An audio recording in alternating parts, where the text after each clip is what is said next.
This episode of the Opie Radio podcast, sponsored by Blue Chew. That's blue like the color blue, B-L-U-E Chew, BlueChew.com, promo code Opie to try it for free. Got a great episode for you guys. We're going to start at the window down here in Fort Lauderdale, Florida. Going to do a little live streaming and taking some of your questions. Going to do that for a few minutes. Then I'm going to walk down the hall to Brother Wease's home studio to do some radio with Wease and the gang back in Rochester. So, let's go.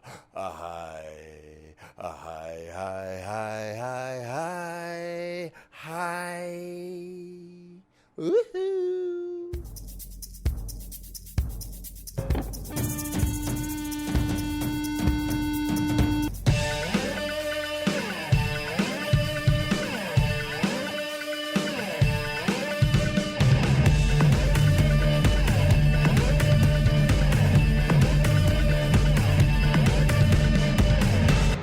Hey, Wayne Boo Atkins, good morning. What's up, Vincent? What's up, Brian?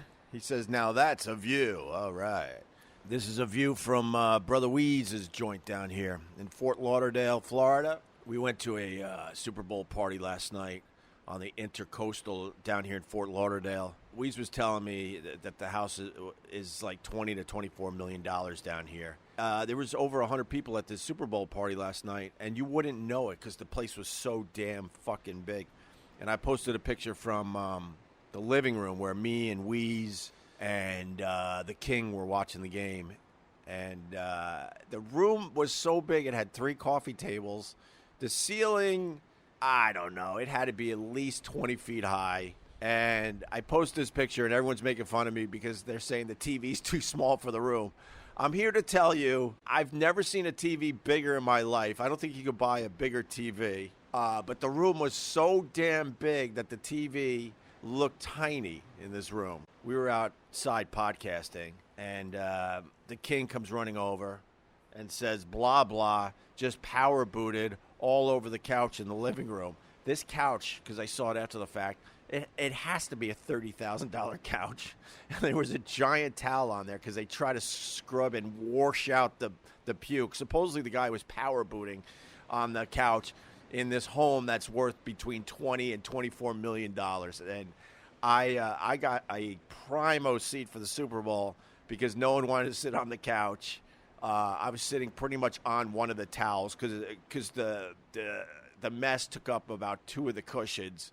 So I had a great seat for the Super Bowl, but I had to deal with the smell a little bit. And then everyone's like, oh, my God, I can't believe they puked on the couch. Oh, my God, and they're talking about the owner of the home and what he's going to do. Oh, my God, how is he going to get that cleaned? And oh, my. And I look at everyone and I go, dude, look what house you're in. This guy's going to just throw this giant $30,000 couch into the Intercoastal. That'll float away into the ocean. And he's going to go buy the exact same couch, and he's not even going to blink an eye. Don't worry about him and the puke couch. He's going to be just fine. Do you miss doing morning radio? I kind of do because I'm starting to do these sunrise shows on a regular basis now. I'm going to jump on with Brother Wease after this and do a set. I flew down Friday. Wease and his wife, they got drunk during the day. They were supposed to pick me up from the airport. So I go, yo, where are you? And it turns out they got drunk during the day, and I don't know. I mean, they were taking wink a nap during the day. So I meet him at a restaurant, really nice. I ordered my my hoity-toity figgy drink in front of all these, let's just put it this way, some scary-looking people. There were a lot of gangsters in this restaurant, and the food was amazing. First time I've seen Wease in about a year, and first time I've seen Wease since Carl died. The story goes, me and Carl, we were planning a trip to Rochester to see Brother Wease when he died. We were supposed to go like late September, and as you know, Carl went on September 21st. It was good to see Wease. I knew he would help me out as I'm still trying to navigate through the loss of Carl, and I was so happy to see him. So I'm like, hey man, let's take a picture. And I was trying to make fun of the fruity drink I had so you guys could beat the shit out of me, and you certainly did a very good job with the bikini teeny references. And I posted a picture, and one of my pals, he writes me, he goes, dude, you see what the hell is going on in between you and Wease in the background of your picture? So there's some sign in the background. I want to go back to the restaurant to see what the sign actually said. But right between me and Weeze's heads, it said C-U-Z, cuz. I mean, obviously it was cropped. It was part of a bigger word, but our heads cropped it in such a way that all you could see is cuz, C-U-Z. And it freaked me the fuck out. My friend obviously got a hold of me because he knows, and everyone knows, that that's something Carl said a lot. Carl loved the word cuz. Carl loved calling people cuz. Like I said, I don't know what I believe, but some of these signs you get after someone passes, it's kind of strange, man. They're kind of unexplainable, because what are the odds of that? In that moment in time, I mean, Carl really liked Wease. We were supposed to go see Wease. I'm going to see Wease to get some comfort, and then in the background, in between us, is the word cuz. That's just nuts, man. Crazy.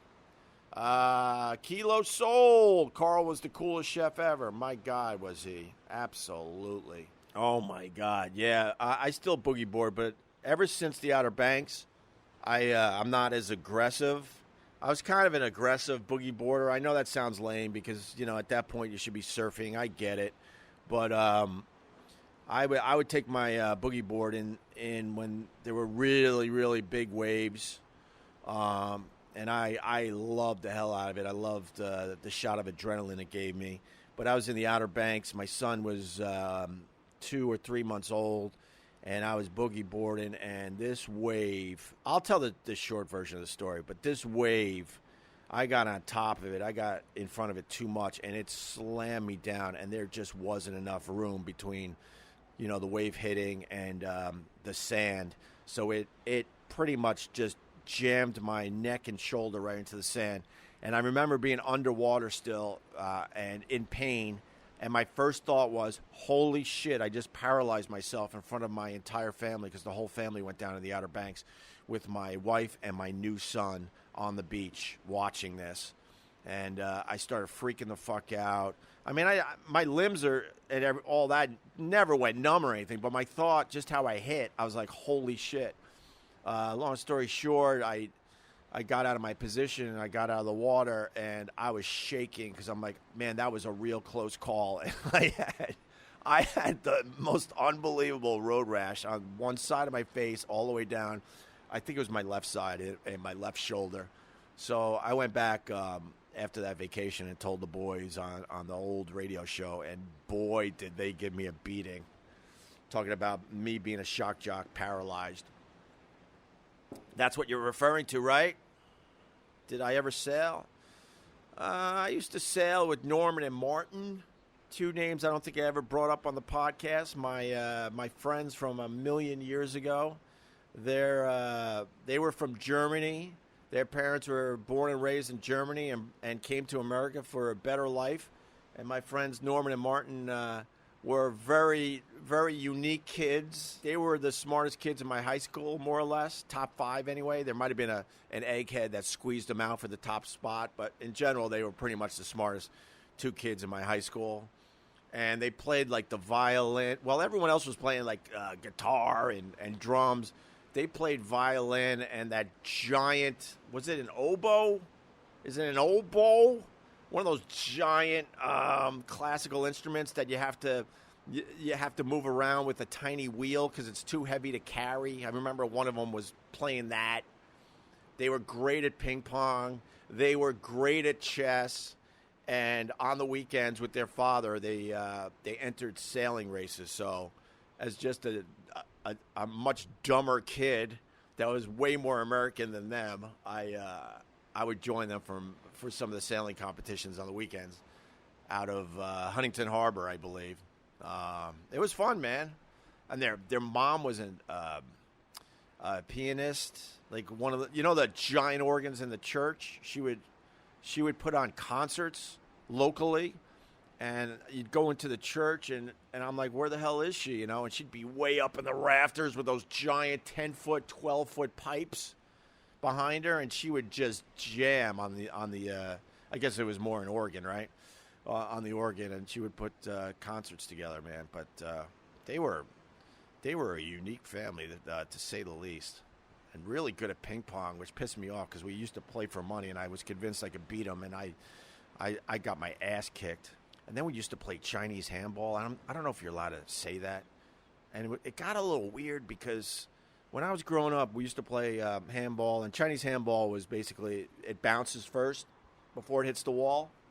So it's a little more strategy, I guess, instead of just, powering your shots.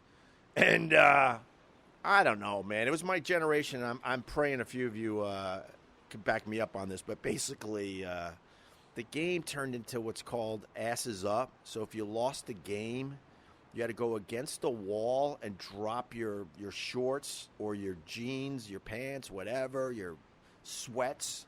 You keep your underwear on, although there was always some asshole that had to go butt naked for the shock and the joke.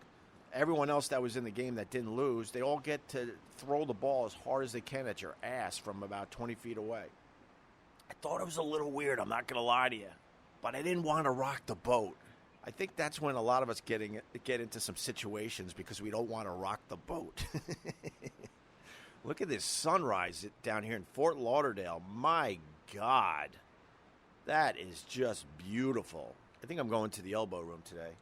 The Elbow Room was a spot when I was in Geneseo. We came down here for spring break. It's so weird to be in just a gorgeous condo looking at the sunrise over the ocean in Fort Lauderdale because I haven't been down here much since college, and my memory of this place was obviously a million people, a million kids from all over the country for spring break. And my fraternity up there in Geneseo, we came down, and one guy would get a room, and then no joke, minimum of 12 to 20 guys in a room. The sleeping arrangement was such that you couldn't even lay completely down to fall asleep at night. You would hope that you could get a spot where you could actually sit in a corner and get a few hours sleep in between the partying. And then I remember in the Elbow Room, it was such a wild scene. They lost the electricity, but you could still see in the bar because of the lights, the street lights and stuff. But the bathroom had no windows and had a big trough. And I remember you went into the bathroom, it was pitch fucking dark, and no one knew where the trough was. And there would be, a ton of people in there, peeing. And I remember standing in what could only be, it had to be pee, and a lot of it. And then you would just pee in this dark bathroom that, had no lights because the whole bar lost its electricity.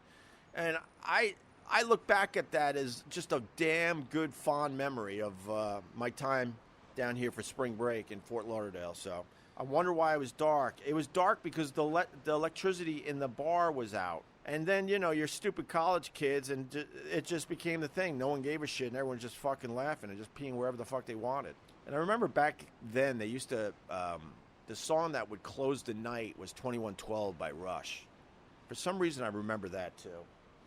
And with the passing of Neil Peart, that's another great memory. What a way to end a bar night. They would just crank 2112. What a weird choice, but in a way, it really, really worked. All right, guys, I think that's it for today. Opie Radio. Okay, that was really fun. I'm going to be heading down the hall in just a few minutes. I'm going to go on the radio with Brother Wease from his home studio here in Fort Lauderdale, Florida. But first, I got to talk about Blue Chew. You guys did it. I'm so happy, and I'm so proud that you guys are supporting the sponsors. A few episodes back, I said, hey, man, Blue Chew, very happy with their sponsoring of the podcast, but they're 75% happy. They need to get to 100, and then they're going to continue their association with this fine podcast. Guess what? You guys bought a lot of boner pills. Oh, boy, did you buy a lot of boner pills. And Blue Chew is back, and they're back for a while, so I want to thank you very, very much. Blue Chew brings you the first chewable with the same FDA-approved active ingredients as Viagra and Cialis. You can take them anytime, day or night, even on a full stomach. And since they're chewable, they work up to twice as fast as a pill, so you can be ready whenever an opportunity arises. If you could benefit from more confidence where it counts, Blue Chew is the fast and easy way to enhance your performance. Blue Chew is prescribed online by licensed physicians, so you don't have to go to the doctor's office or wait in line at the pharmacy. Ships right to your door in a discreet package. They're cheaper than a pharmacy, and best of all, there's no more awkwardness. Right now, we've got a special deal for our listeners. Visit BlueChew.com. That's blue like the color blue, BLUE Chew.com, BlueChew.com, and get your first shipment free when you use the special promo code OPIE, OPIE. You just pay for the shipping, which is $5. You can afford $5, right? Again, that's BlueChew.com, BLUE Chew.com, BlueChew.com, promo code OPIE to try it for free. Blue Chew is better, cheaper, faster, and we thank them for sponsoring the podcast. Opie, his family sitting in the freezing New York City while Opie is down here in his sweats. Yeah, Wease is bothered because I walk around in what can only be described as pajamas. That's what I call them. You also failed to mention that also on the show is your damn cat. Yeah. My right arm is itchy. My eyes are starting to go. Christ. I'm definitely allergic to cats, and he's got the fluffiest cat. I mean, Okay, the cat hold on. is so cute and adorable, but this thing is going to send me to the hospital. Wait, Wease is criticizing your outfit? I just saw his. What the hell's he wearing? He's got gym shorts on. He's never been to a gym in his life, I think. He's embarrassed by my outfit. I'm looking at him. I'm like, look in the mirror, man. Listen, this is the first time I have a poker tournament later. I'm going to actually put on some nice clothes. Okay. And so this morning, for the hell of it, because we're a little beat, I usually never dress like this, even on the show. And by the way, I've been to many gyms. Many workout facilities at Midtown and the JCC. Yeah, all right. Hey, I listened to your guys' podcast this morning. Oh, it was fun, wasn't it? It was pretty fun. I love how you ditched Opie at the airport, you dick. Got drunk. He accidentally got drunk and didn't pick Opie up from the airport. So Opie's been here since Friday. I was supposed to pick him up, and Doreen and I planned on picking him up. But by accident, this was a legit Deanna accidental drunk. I'm not kidding you. Every time you get drunk, it's an accidental drunk. Not or every someone time. else's fault. I had bought the king a present. We were downtown, and I said, let me just stop over where he's staying at Sal's house, if you want to call it that, right? It's the Ritz-Carlton. Anyway, let me stop over place there is insane. and drop these shirts off. Okay. So we go over there, and there's a party we're invited to, and he was making these foo-foo drinks on a blender. Johnny, a blender drink. Blender? Yeah, Okay. I'm going, it just looked blender like, drink? Okay. I didn't think, huh? Who blender drinks anymore? That's what I'm saying. I Right? blender drink myself. I didn't think you could get drunk on a blender drink. Thank you. I didn't think I was going to be drunk. We couldn't pick Opie up. Can I jump into the story? So I'm at the airport, Oh, God. and they told me to do a carry-on bag so it'd be nice and easy and a quick pick up. So I'm just outside here, every 15 minutes, here. And then I go to Doreen's phone because he's not responding. And this is what I get back to my here.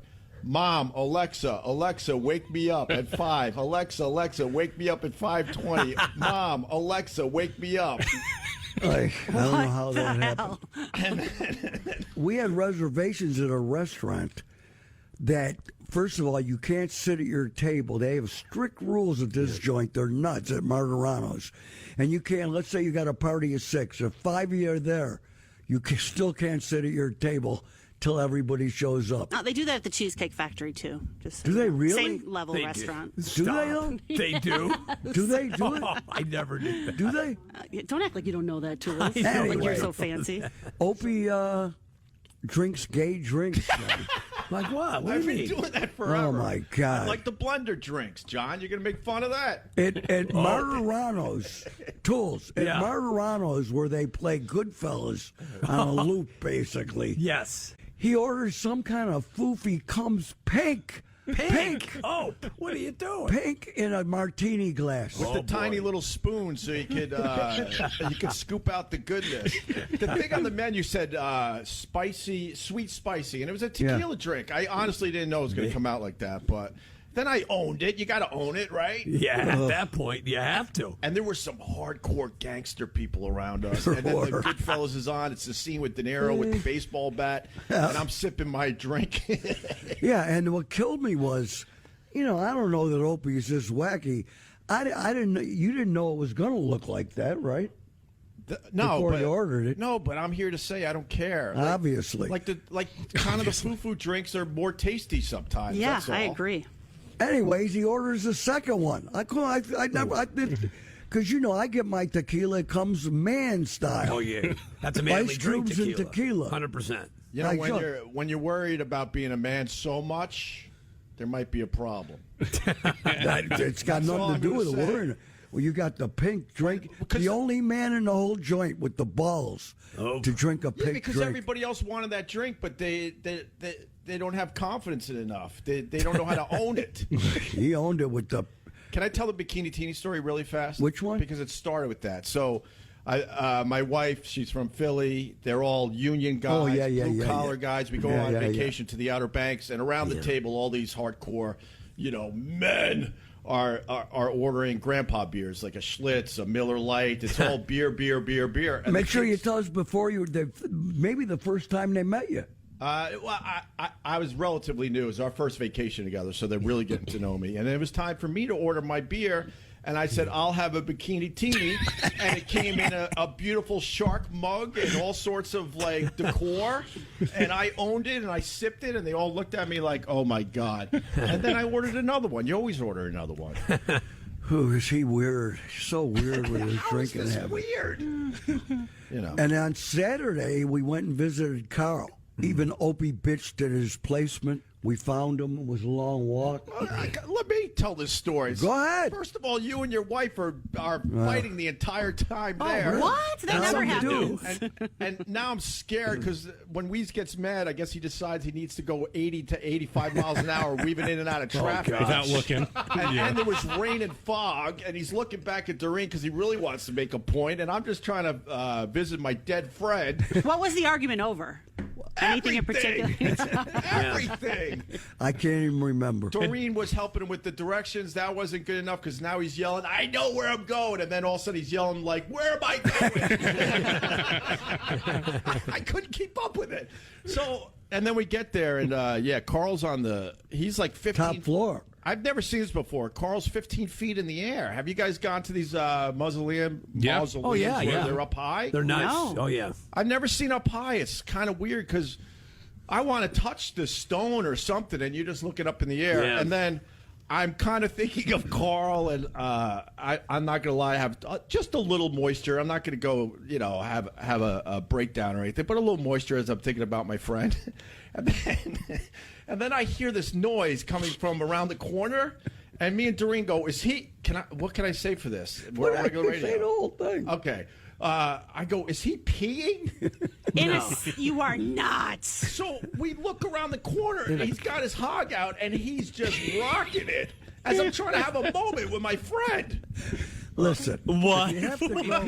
are you peeing in a cup again? What are you doing? No, I'm peeing on the ground. Oh, It's not indoors. on the dirt. At a cemetery? Is it? Yeah. Well, he found a spot, I guess, that I didn't found have, a spy. that didn't have a stone, but still. And then, but I gotta say, man, we all know Wease is getting up there in age. I was impressed by your stream. See that? I was impressed. Good stream. kind of fire hosey, man. I gotta admit, this. But Wease around the corner, he took me out of the moment. Which, in a way, I guess I'm happy that happened. Yeah, but I turned you on to the other place where you went in to see Jesus. Well, I'm not a Jesus guy. Well, you went in. I'm Where saying was if I Jesus? didn't Was tell he you- visiting? Church, Or- I think, is what he's talking They have a little church that you go to. Oh, church. So I did some kneeling, and I was just doing some thinking. So actually, I was trying to get away from the fighting. If you want to know the truth. Not fighting. Once we got the Carl, there was no more fighting. It's a joke. Oh. Kinda. One time last year when we were visiting, Wheels and they start fighting inside the condo. Yeah. Wheels just kind of gives me the look, and I just wheel him, and we just go in our bedroom and sit there and just stare at each other, like children, Like little kids. like little kids, just being like, "When will it be over?" Were you rocking when you were in there? I played meaty. I get between them, and then they both apologize to me. I'm like, I've known you guys for well over 20 years. This is awesome. I don't mind it at all. Yeah, so it's And then nothing. next thing you know, they're all cuddly and all lovey-dovey. I'm like, this is the weirdest That's how you keep ever. going. A little whooping. A little whooping every once in a while. But we had fun at the party. the Super She Bowl. stood outside at the bar with the Dunkin' Donuts crowd. Yeah. And we were in with the king and the queen and the throw-up you were sitting on. Yeah, I heard you guys talking about the couch. This couch, is it a $30,000 couch? Oh my God, that is What just do I know? ridiculous. Easily. What was so special about it? Was it really comfortable? Yeah. It was comfortable. It was comfortable. It was soft. It was white, and this guy was power booting 2 hours before kickoff. Easy to, yeah. And then they said, "You're out of here," and they got him an Uber. I wonder where he They went. threw him in an Uber and said, "You're out of here." Yeah, well, And then everyone's like, "Oh man, the poor couch. Oh my God, what is he going to do?" I'm like, "You see where we are? He's going to throw that couch in the intercoastal and go and get another one today. He don't care." well, the wife, Sister Kat, she's so kind. Yeah. I mean, the guy puked red on a white, and she didn't flinch. Yeah. Didn't flinch. I got the best spot for the Super Bowl though because no one wanted to sit next to that. Right. Because it was still wet because they tried to clean it up and then they had towels over it. The smell was a little rough, John. I'm not going to lie to you, but I had front row seats for the Super Bowl. And besides that, we did a little podcasting from there with college kids. Oh my God! And I'm telling you, I got an education. But I mean, the one kid, 20 or 21-year-old boy, is a native of Jupiter, Florida, and that's where Fancy. Robert Kraft got his Johnson pulled. He's a 20-year-old kid, that good-looking kid that is a Yeah. customer. Goes on a to regular rub and basis. tug. He And does? that tells you the ins and outs of these places and what to look for. And then if you got the right signs, then you're going to get the Robert Kraft. That's it. Brother Wease show, and right there in front of me is Deanna King and John DiTullio, Paulie Guglielmo, Dale Budashevsky. Could you tell him about the picture? Which picture? Really? Oh my God! I don't know if you guys, I don't know what you guys believe when someone goes, but every once in a while you see signs and it makes you at least stop and think. So we're at the Italian restaurant, and really quickly, Chef Carl from the Food Network was a really good friend of mine, and we did the podcast together, and he really liked Wease and his time up in Rochester, like Deanna and the rest of the gang. And I was supposed to do a trip to Rochester with Carl when he died. We were going to go in late September, and he died September 21st. We were literally planning when we were going to go. Anyway, this is the first time I'm seeing Wease since Carl passed, and we're at the restaurant. And so we take this picture, and I think nothing of it because I'm showing off the fruity drink. I really was. I remember I know the picture. Yeah, so then somebody online goes, "Do you see what's in between you and Wease?" And Wait, but Paulie, did you see it? 'Cause you I were just sitting- heard you guys talk about it on the podcast. I went back and looked, and it is eerie. Oh, It's- okay. go ahead. So, yeah, I don't want to make this too long-winded. No, but so, in I- the background, in between me and Weeze's head, there was obviously a sign, and our heads cropped the sign, so all it says is "Cuz," C-U-Z. Oh, wow. And anyone that knows Carl, Chef Carl, he said "Cuz" to everybody. But anyway, I want to say I don't believe in a lot of the hokey fanoki crap, but when I saw that picture, and I eat in this restaurant often, Paulie's eating there, you would think it was photoshopped, 100%. You would think this is photoshopped, and it isn't. And when Opie showed it to me, he didn't know it was in there. No, not at first, yeah. Some listener alerted Opie, and when I looked at it, I go, oh my God, it's me and Opie, and right between our two heads, C-U-Z lit up in red. Wow, I'm looking That's at it. That does give me goosebumps. That's Isn't it crazy? Do you guys believe in signs when someone goes? I do. Oh, yeah. 100%. Yeah. It makes me go, huh? But Yeah. you 100% you believe in that stuff. 100%. When my uncle passed away, I posted a photo of it after I was coming home from the hospital, and the curtain was open just a tiny bit, and there was like the light of like a cross in the window, and it was just so weird. I've obviously, I've lived at this house since 2007. I've never seen anything like it. It was just like a weird, like, I'm okay, is what I felt like. And you haven't seen it since? No. Wow. Nope. The cuz has got me believing. Yeah, that that's is just crazy. the weirdest thing I ever saw. I mean, if there's one word that Carl said a lot that associates, to Carl, it would be "cuz." In the end, it was so weird. By the way, your cat is dropping boulders in the background. Can here. I take a dump? What the hell do you feed this thing? Kitty food. It's dropping rocks Did in you your hear bedroom. did you hear about the kitty restaurant? No. on the news that we had? No, what's that? Just opening up? And what was At it, the end of Victor? February, there's a place in Victor that's opening up where they have cats roaming around so they can, like, therapy. So you can have cats, coffee, and pastries. Well, that would send me to the hospital. Who Me wants too. that? I'm definitely allergic to cats, too. Yeah. Who wants that? I'm allergic to cats and dogs. Ay, ay, ay. And trees and grass. Not real. For real. I went to the allergist and they go, okay, because I was sneezing for, 30 years and finally decided to do something about it. And I got all the tests, and the allergist goes, you're allergic to trees and grass. And I was expecting the second part of that, what kind of trees and what kind of grass. So I asked, and he goes, you're allergic to trees and grass. I helped the grass over by Carl. Yes, you did, man. It'll be growing. I like Buddha on the show, too, by the way. Thank you. Buddha. I listen every morning. You guys, you guys. I say it every time, but you guys are my morning show. I listen every morning on my couch in New York City. So. Anyways, yesterday, Opie and I did a podcast. At the Super Bowl party, it was a little sloppy and messy.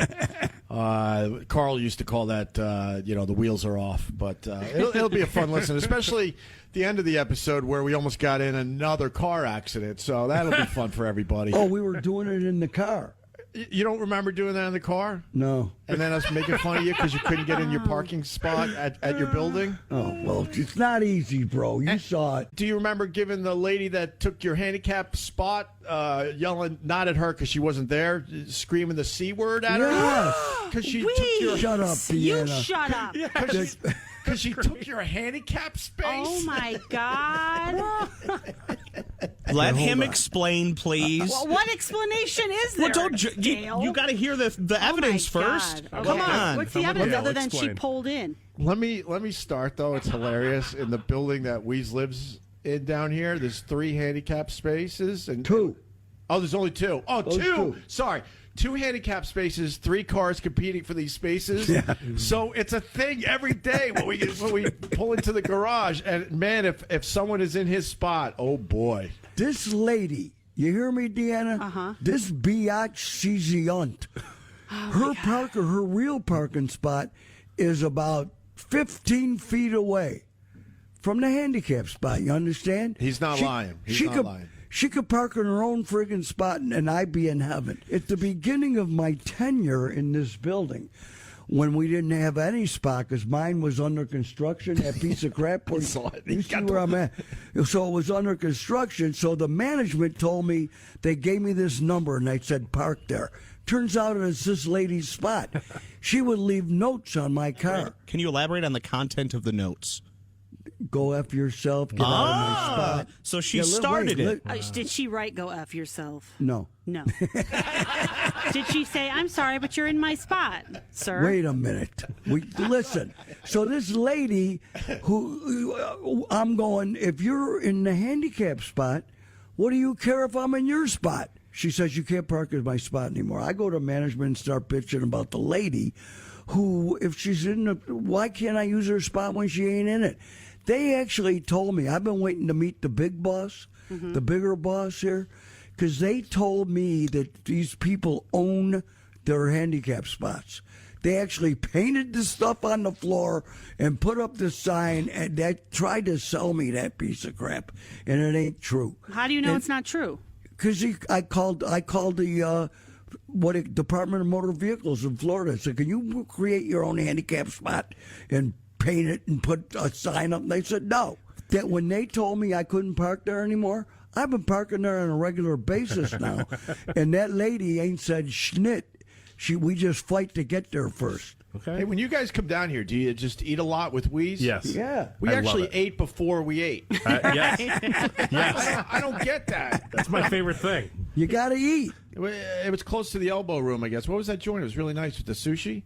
And, I think we S3. and I said, phenomenal. aren't we having dinner in an hour? He's like, yeah, we're eating before we eat. That's all you do is you either go to poker or you go to lunch / Yeah. dinner. That's it. Yeah. I love that though. That's how I like to vacation. My vacations are all based around where we eat. Okay. Me too. All right. But then Wease is looking at me. He's like, you're not fun. I'm like, what do you mean? We ate at 6 joints, but for him, that's not good enough. Wait. You can't count if you go for some sushi. The sushi was S3. nice. That's an appetizer. That S3 was nice. Delish. It was really nice. Got me. I could eat there every day. Yeah. Just for a snack. Opie in the joint. Opie sat through. Well, Opie actually went exploring himself yesterday in Fort Lauderdale while I suffered at a poker tournament. And we went to dinner last night, and he continued the threat of drinking foofy drinks. It wasn't as bad last night. What was that drink? It was a little tequila with a splash of grapefruit. That was tequila. Yeah, it was. Oh, that looked tasty. Anyway. Do you feel good about that, Wease? About who? You No, I don't. shamed him into getting a drink he didn't really want. No, I didn't. No, that's why. If I shamed him, he'd be drinking straight tequila. Oh, no. Then I'd be shaming him. No, I don't listen to anyone, Buddha. That's my He doesn't. problem. It's really my issue. He does not. I heard you guys talking about guys' grocery yeah. games. Can I say really fast because I think it's kind of interesting? Yeah, well, you're the one that's going to be on the show. Well, we're doing a special show for Carl, but we already taped it. But the grocery store is in Santa Rosa. It's in an old warehouse. It's close to where Guy lives because he doesn't want to travel far. Right. That was part of his deal with the Food Network.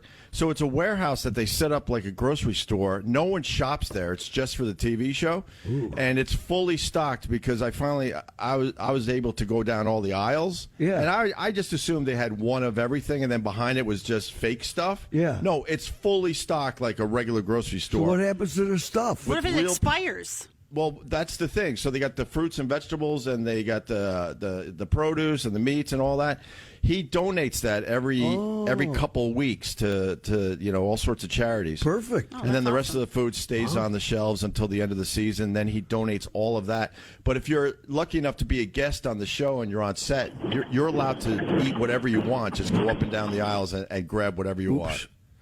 I just hung up on a guy by accident, but it was noisy. I guess my story wasn't interesting enough. No, Yeah, no, let's I take a was phone fascinating. call there. Your Yeah, story sure. was Okay, very great. interesting. I was really Wonderful, literally on thanks. the edge of my seat waiting to see what happened next. Yeah, exactly. No, I'm trying to. I got the hint. I'll shut up now. No, I'm trying to ask you. Can I tell you here? Have known Wease forever. Whenever Yeah. he goes, anyways, that means he doesn't give a shiznit about what you're talking about. I felt bad for the guy on the phone, but I want to go back to the grocery store. Yeah. Is the episode with you in it already done? Yeah, we did that in I don't know, in October, I guess. But do you? I don't know the show, but Deanna explained it. Yeah, they got big time chefs, and they just play all sorts of kind of silly games and Yeah, cook, but did and you have to partake? I kind of just set up one of the things. That's all with Guy. You just on talked. set. Yeah, they didn't invite a cook. lot of. They invite a lot of Carl's friends and family to just be part of the episode. And I was I lucky know. enough to be one of them. Back in the day, and in these days, the days a few minutes ago, when Opie and Anthony were killing on the radio, and we were here, and Stern was fighting with everybody, fighting. He was a dick. And, Howard Stern got famous by being mean to people and crapping on people and saying bad things about people. Enter Opie and Anthony. There came a point when Opie and Anthony were replying to Howard, and Howard couldn't take it. Yeah. You know the delay button that Paulie hits when he was sitting there. If I said something about somebody else in the building or something. Well, Opie and Anthony had 3 different people with delays. Am I right? Yeah, we had a little closet with one guy. Then Right. there was another button in the program director's office, and then there was another button in the GM's office. That is 3 true. buttons with different times. And they were all like 45 seconds apart, I believe. And they were great. for if they mentioned Howard Stern. I mean, the fact that was the guy who made fun of people Yeah. demanded that these guys couldn't mention him, to me, is the most hypocritical thing in the world. 100%. Well, we just found a lot of humor and comedy as far as Howard Stern went, and he couldn't take it. So the company came to me and basically said, you can't mention his name anymore. So then we're like, all right. So we continue making fun of him, but we came up with all these nicknames. And then they were keeping track of the nicknames. And they started dumping out of all the nicknames, too. Famously, we called him Radio Edit for a while. And Radiohead? Radio Edit. Radio Edit. Because he was having us edited. And Well, then And then, eventually they had a whole list of nicknames that they would dump out of. So, it sounded like we weren't talking. Oh, what would you say that would offend him where he'd have to go to management? Nothing bad, just how he was kind of hypocritical and, he was the everyday man. And next thing you know, he's pretty much taking helicopters out to the Hamptons. And we would take that information and try to make it funny. It wasn't just beating him up, although that was fun, too. Can you, if you don't mind, and I should have prepped you on this, but do you remember a few, I personally remember a few stories, good ones that you were privy to, for instance. Right. The daughter thing. Oh, you don't want to say it? Don't say it. Well, now you have to. You can't tease something like that and not tell the story. God. Shut up. Let him tell it. Honestly, oh, wow. I don't think I've ever talked about this ever. You did somewhere. Not really. We made fun of his. Oh, wow. Oh, here we go. But remember the guy called you Bush's? Honestly, I've been teasing for a long time that there is one thing I would apologize to Howard about, and it would be going after his daughter back in the day. Is that what you're getting at? No, I'm getting at. Oh, geez, now I just spilled something. I'm getting at the story of when he had to go to the hospital. Yeah, that was for his daughter. Yeah. Yeah, but there was a guy hiding in the bushes that called that was you. one of our guys. Yeah. Well, that's the story I'm talking about. It's a hell of a story. We were close with the NYPD. The NYPD called us and said that Howard was at a hospital with his daughter. She was overserved at I think one of these big concerts that they throw. And so we went on the air and we took some really heavy shots. I don't like talking about this because I've changed over the years, but but we really went after him hard because he would say stuff like love me daddy to anybody that was like paying attention to him. Like we needed his attention if we're doing a radio show. So then we spun it and said love me daddy, well maybe you should take care of your own kid and all that. And it became a big thing and the company wanted to fire us at the time. I got called back from vacation to to meet with Mel Karmazin. I guess I could say all the names because he's not working anymore. Yeah, but is he looked our boss anymore? Mel Karmazin? No, Mel's pretty much retired. All right, good. We're in good standings anyway. So I remember me and Anthony are in a huge conference room with Ken Stevens, our GM at the time. God bless him because he always supported and went to bat with us. And we're nervously waiting for Mel Karmazin to come in. There was a set time. It's like 5, 10, 15 minutes go by. I'm sweating. I'm like, we're getting fired. And this is all about mentioning Howard's stuff. Well, I'm here to say sorry that I was wrong. I don't you know what I mean? I was wrong going after his daughter. I know that now with the luxury of time. But going back in time, I'm sitting there like, oh, my God, we're getting fired for this, Mel Karmazin walks in and famously looks at me and Anthony and goes, all right, let me know one thing. What time in the morning do you decide you're going to F Mel Karmazin? Now, how's that effing Mel Karmazin? Because he was so pissed because, Howard was his boy and his moneymaker. And then he looked us right in the eyes, and he wanted to fire us for what we did. But he knew we had such an audience back then that we'd go across the street and really hurt him business-wise. There you go. So I knew he wanted to fire us, and he gave us a massive scolding, scared the crap out of us, and we kind of played nice after that. I know you feel bad about it now, but the fact that Howard was upset that you talked about his daughter, yet he made fun of Wease's daughter, shows even more how hypocritical. Well, Deanna, that's, I got in a lot of trouble with Howard over the years because this man I'm sitting next to. No, not in a bad way. We've talked about this, but I was around when Howard took all those shots at Wease's daughter. And I always, Wease did a lot for me in my career, especially back in the day. And I always had it in the back of my head, if I ever had the chance to, take some shots for Wease and others that Howard went after, I'm going to take the shots. But unfortunately, we worked for the same company, which made it very problematic. But with that said, with the luxury of time and stuff, I hinted over the years that that's the one thing I absolutely would apologize to Howard about. So dig this. We're going to have a real conversation here. Can you, and you could say you don't want to talk about it. Yeah. But can you talk about the end of the whole thing just now because of the hallway and the bathroom? And yeah. Go ahead. We haven't. I thought we talked about all that on your show. Well, if we do, we can do it again. Basically, I was kind of a dick at the end of my Sirius XM run. I was kind of frustrated. I put together a really good show though with Carl and Vic and Sherrod, and we were doing really well. But I was also just taking some heavy shots. One day we snuck into Howard's area live on Facebook, and Howard doesn't like any of that stuff. He takes everything so seriously. But I was live on Facebook.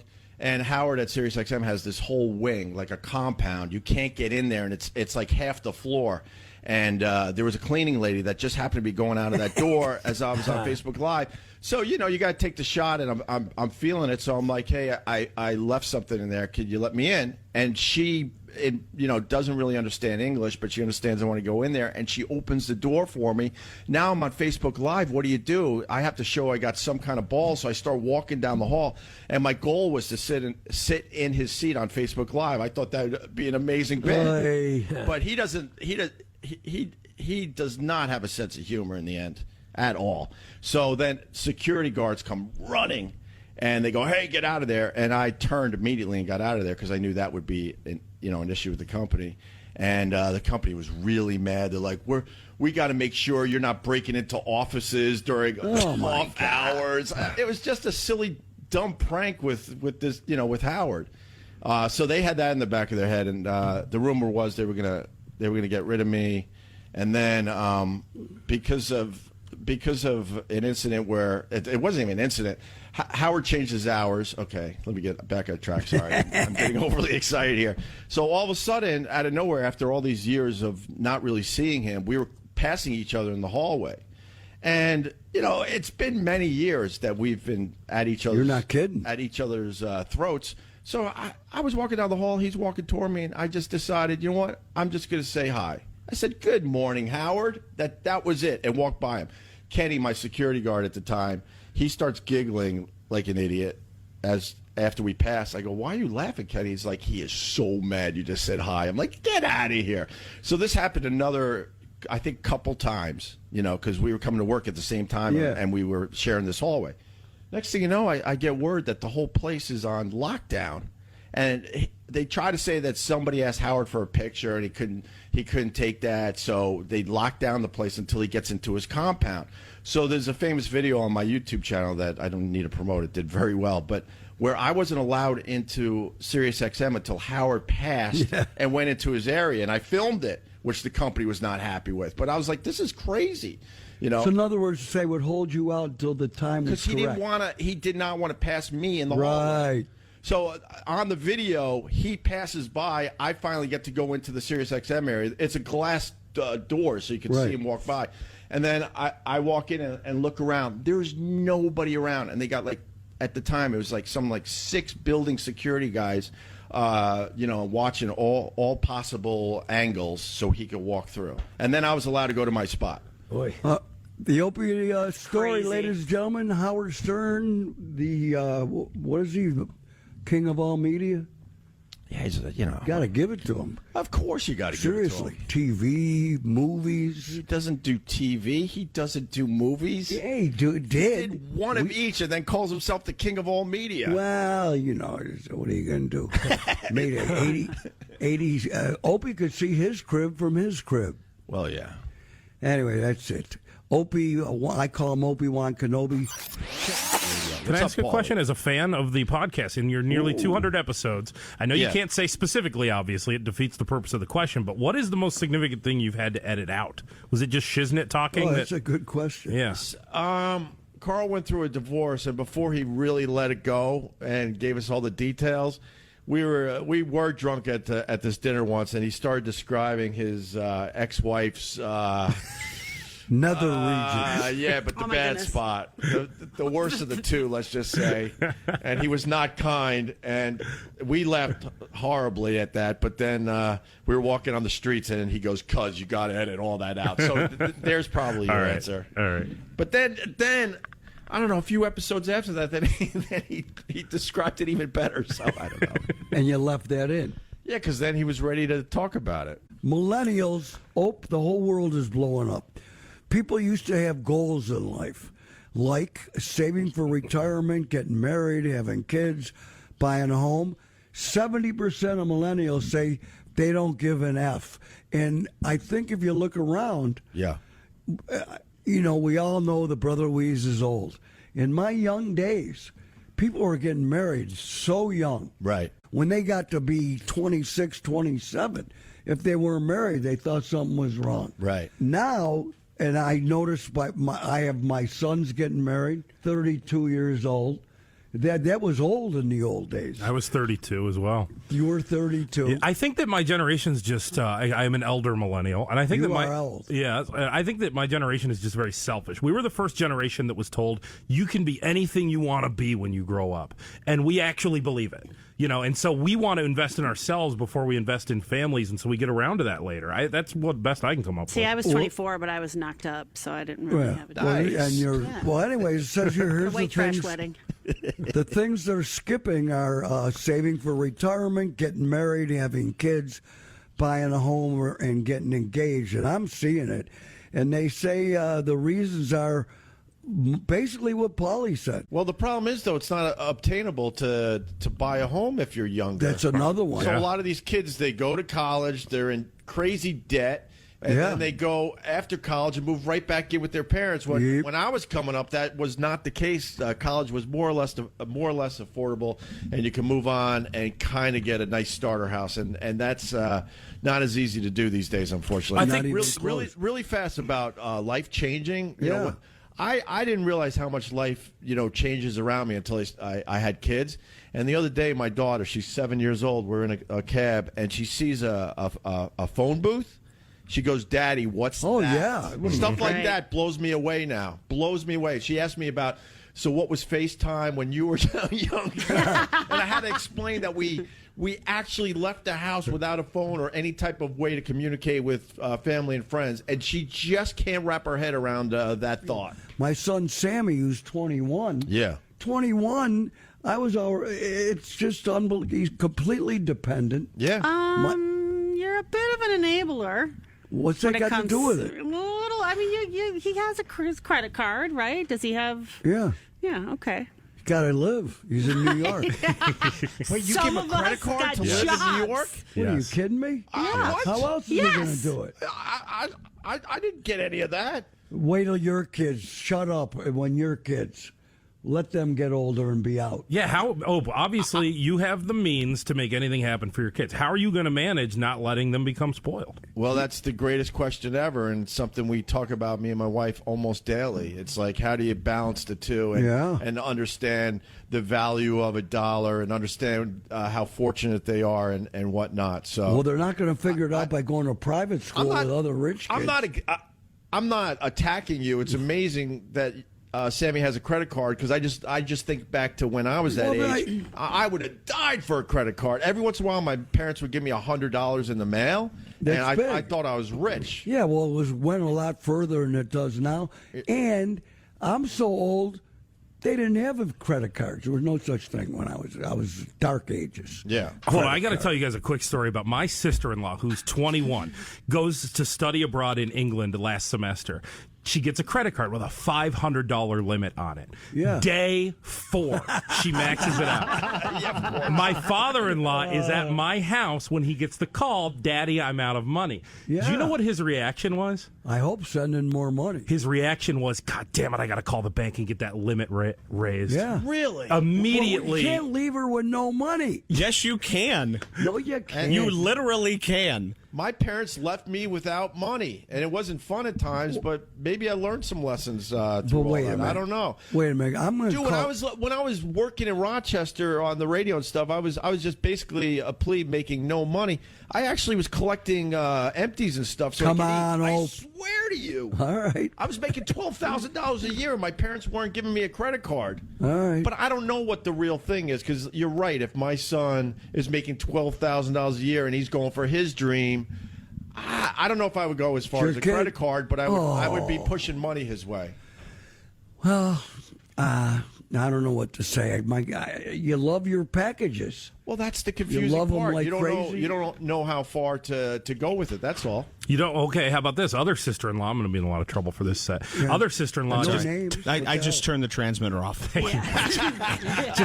just turned 28 and just came off her parents' cell phone bill at 28. Cell phone. But this is normal. This is happening all over. And part of the reason I don't mind doing it is because all the people that I hang around, I have people I hang around with, people that you know too, by the way, that, have apartments in Manhattan for their kids and stuff. They're paying. Yeah. And still helping to feed them. It's tough out there these days for the youngins. I don't know what's right. Well, Just because of listen, where I came don't- from, I struggled too much, and it would have been nice to have some type of help from the I agree, parents. because I think that's what made me a little bitter, is having to work in a hotel room when I was 14, cleaning rooms. That's why I'm scarred for life. But helping, but also you have to make sure, like you said, a boundary too. Okay, and then you're going to get a job at this point, and Right. you're not going to have as much money. Right. What if you can't get the job? Here's If the you thing. can't? You're setting him up to not even want to try to get a job.